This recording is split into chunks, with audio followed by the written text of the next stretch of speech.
bulan November, bulan Agustus untuk campak dan rubella itu khusus kelas 1.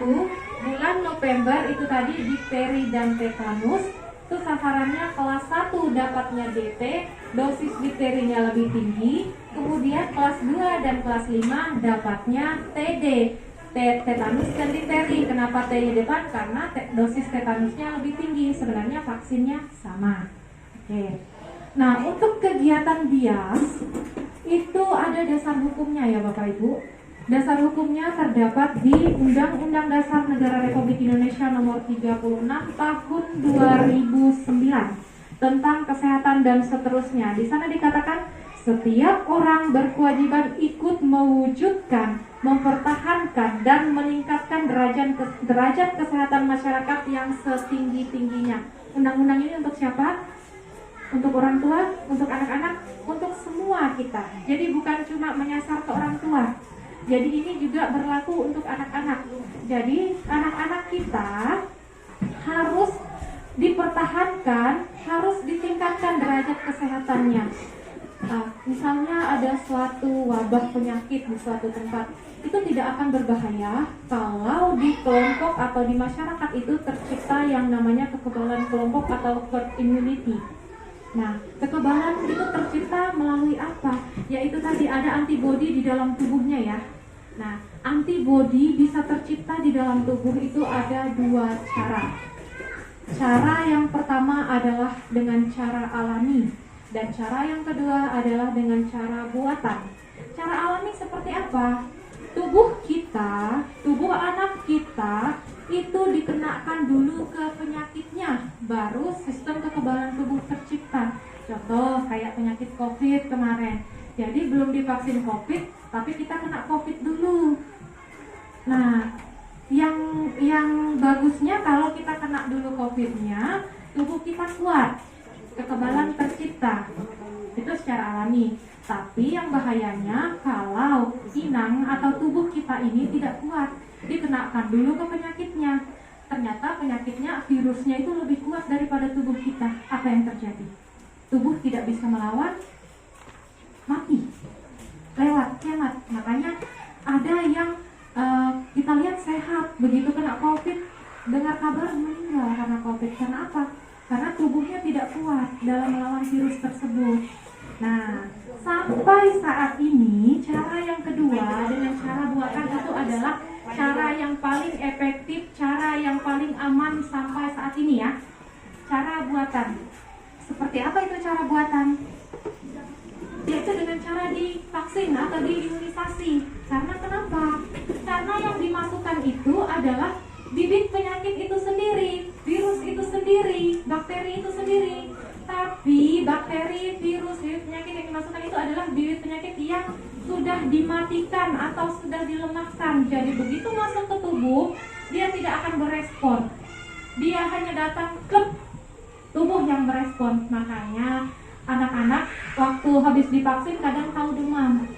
Itu adalah proses alami di mana tubuh menciptakan antibodi. Nah, habis vaksin anak demam, gak masalah. Itu bukan masalah yang bukan masalah yang tidak wajar, tapi itu masalah yang wajar karena proses pembentukan antibodi itu tadi. Nah, terus pertanyaan, kalau anak saya habis divaksin tidak demam, berarti antibodi tidak tercipta, Dok? Enggak. Konsepnya tidak seperti itu. Konsepnya adalah bila benda asing masuk ke dalam tubuh, secara alami tubuh akan merespon membentuk antibodi. Nah, ilustrasinya kurang lebih seperti ini ya. Contoh, penyakit COVID adalah virus atau penjahat yang memiliki senapan. Jadi bibit virus ini sudah dilemahkan, sudah dimatikan supaya saat di dalam tubuh dia tidak menyerang. Disuntiklah, diimunisasilah, divaksinlah, masuk. Di dalam tubuh dia ngapain? Dia tidak bisa ngapa-ngapain karena udah lemah, udah mati tadi. Tapi tubuh kita yang berespon menciptakan tentara-tentara yang memiliki senapan. Jadi ketika suatu saat penyakit itu masuk ke dalam tubuh, sudah ada tuh tentara-tentara yang siap menyerang penyakit tersebut.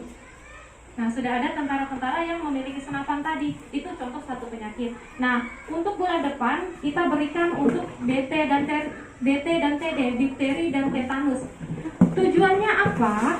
Supaya tercipta kekebalan selama 10 tahun terhadap penyakit difteri dan selama 25 tahun terhadap penyakit tetanus. Berarti begitu suntik langsung kekebalan tercipta? Tidak, ada syaratnya lagi supaya bisa 10 tahun difteri, 25 tahun tetanus.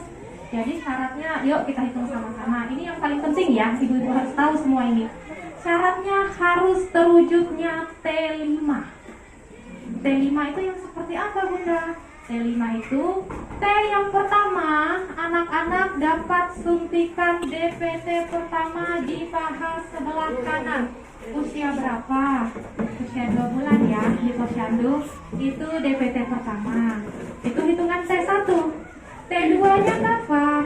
T2-nya saat pemberian DPT kedua di paha kiri. Itu T2. Sekarang pertanyaannya, DPT dapat berapa kali di posyandu? Ada yang ingat nggak? DPT dapatnya 3. Oke, 3 yang dasar, 1 yang booster. Jadi 4 kali ya. Di bulan kedua paha kanan, di bulan ketiga paha kiri, di bulan keempat kembali ke paha kanan. Kemudian nanti usia 1,5 tahun booster DPT. Ingat, di sebelah kanan, di lengan. Nggak lagi di paha, tapi di lengan. Nah, itu untuk T yang ketiga. T yang ketiga adalah boosternya tadi, yang di lengan sebelah kanan. Lanjut. T yang keempat kapan? T yang keempat saat anak mendapatkan DT di kelas 1. Anak mendapatkan DT di kelas 1. Itu T yang keempat. T yang kelima kapan? T yang kelima saat anak-anak mendapatkan TD di kelas 5. Nah, kalau gitu berarti yang di kelas 2 nggak usah disuntik. Terus DPT ketiga yang di posyandu nggak usah disuntik. Kayak gitu kan, nggak dihitung. Nah, salah ya.